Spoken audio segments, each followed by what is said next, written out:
Hey folks, 4RC here. Another update video for you on my Axial SCX10 Jeep Rubicon build.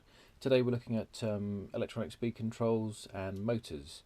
If you've seen a couple of my previous build videos, you would have seen I was temporarily using a Castle Sidewinder 3 in this. This is a brushless ESC, but it's not censored. That was a temporary measure, purely because I blew up my Novak Timbuk2 accidentally with some waterproofing testing that didn't go so well. And then recently, a couple of months ago, I put one of these in. This is from Hobby King. This is called an X-Car ESC, censored brushless. This is the low power handling one. This is 45 amp max. More than enough for this truck. It can run on 2S or 3S, so I was running it on 2S. I got this primarily because it was censored and it was cheap. You can see I've hacked the bottom off and it's completely flood filled with epoxy resin to waterproof it. This has been a very good reliable speed control considering it only cost about $25. I can't criticise this speed control at all for the price. For a bashing ESC, brilliant. The reason I'm getting rid of it, two things. Number one, the low speed resolution for really fine, really slow crawling isn't quite good enough. But the real big problem with this for me, with this truck, which is about 9 pounds in weight, it just does not have a strong enough drag brake. Drag brake on this ESC goes up to about 30% throttle. It can't hold it on the hills, so just not quite strong enough. So we're going to a different ESC. I'm also changing out the motor. This is the original motor I started this rig with, a Novak Ballistic crawler version 13.5 turn. This came with the Timbuk2 speed control that I blew up. This is a good motor, but I've just found it's too fast. 13.5 turn on the Novak website says this is about 3000 kV. So every volt you give this, you're getting 3000 RPM. So even at your kind of lowest throttle on your speed control, this motor is suddenly spinning really quite quickly. And for low speed control, it's just revving too high. Good motor for bashing perhaps, but not for this now. So I'll just take the body shell off. What I'm putting in now, I've just had this running in a test run. You can see down here, there's the ESC.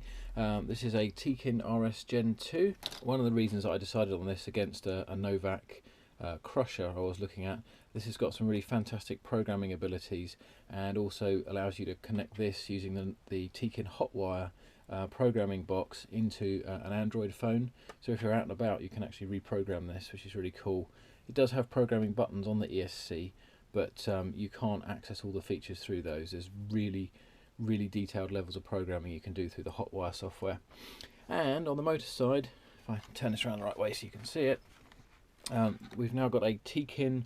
You can see that it's a bit shiny. It's a ROC412 brushless censored motor, and I've gone for the 1800 or 1800 kV motor. That's a lot less kV than the Novak. It's nearly half as much, so it's a lot slower at crawling. To be honest with you, even having used this down now with a 13 tooth pinion, I could even go for a lower kV than what I've got, because this rig is not about speed now. It's going in class 2 competitions, and it's all about slow running.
Toby, what are you doing?